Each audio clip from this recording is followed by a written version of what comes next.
মুক্ত চিন্তার নামে, বাক স্বাধীনতার নামে, কলম চর্চার নামে, বিভিন্ন নাম দিয়ে আমরা এখন নবী সাল্লাল্লাহু আলাইহি ওয়াসাল্লামের পবিত্র চরিত্র নিয়ে যা ইচ্ছা তাই কথা বলার চেষ্টা করছি বা দুঃসাহস দেখাচ্ছি। তাব্বাত ইয়াদা আবি লাহাবি ওয়া তাব কি জন্য নাজিল হয়েছিল? নবী সাল্লাল্লাহু আলাইহি ওয়াসাল্লাম যখন সবাইকে সমবেত করে বলেছিলেন যে আমি যদি বলি তোমাদেরকে এই পাহাড়ের পিছনে 70 দল অপেক্ষা করছে, তোমরা কি আমার কথা বিশ্বাস করবে? সবাই বলেছিল যে আমরা তোমাকে আল আমিন বা সত্যবাদী বলে জানি, অবশ্যই তোমার কথা বিশ্বাস করব।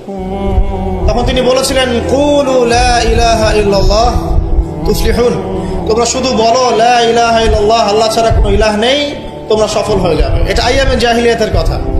আবু লাহাব তালি দিয়েছিল, হাত দিয়ে তালি দিয়েছিল এবং ঢিল নিক্ষেপ করেছিল, নবী সাল্লাল্লাহু আলাইহি ওয়াসাল্লামকে কষ্ট দিয়েছিল।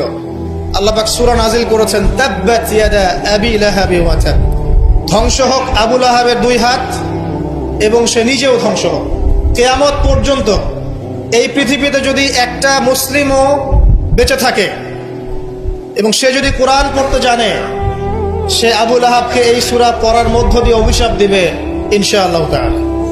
এটা নবী সাল্লাল্লাহু আলাইহি ওয়াসাল্লামের শান, তার মর্যাদা। সে শুধু একবার বলেছে হাততালি দিয়ে, এই কথা বলার জন্য আমাদেরকে ডেকেছিলে? এই কথা বলার জন্য আমাদেরকে ডেকেছ? আমরা আমাদের বাপ দাদাদেরকে, তাদের ইলাহকে ত্যাগ করে তোমার এক আল্লাহ বিশ্বাস করব, এই জন্য ডেকেছ? ঢিল নিক্ষেপ করেছিল, গালি দিয়েছিল।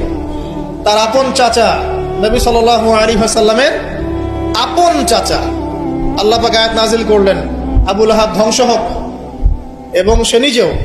মা আগনা আনহু মালুহু ওয়া মা কাসাব, তার এই সম্পদ এবং সে যা অর্জন করেছে পৃথিবীতে, এগুলো কোনোই কাজে আসবে না। সায়াসলা নারান যাতা লাহাব, শীঘ্রই অচিরেই, সায়াসলা অচিরেই সে প্রবেশ করবে এমন আগুনে যে আগুন লাল অগ্নিশিখা নির্বাপিত করছে। সাথে ওয়ামরাতুহু, তার স্ত্রীও, হাম্মালাতাল হাতাব, যে কিনা কি করত? হাম্মালাতাল হাতাব, খড়কুটা বহন করত, নবী সাল্লাল্লাহু আলাইহি ওয়াসাল্লামের আঙিনায় ফেলত। ফি জিদিহা হাবলুম মিন মাসাদ, তার গলায় থাকবে খেজুর পাকানো রশি, এটা দিয়ে আযাব দেওয়া হবে, নাউযুবিল্লাহ।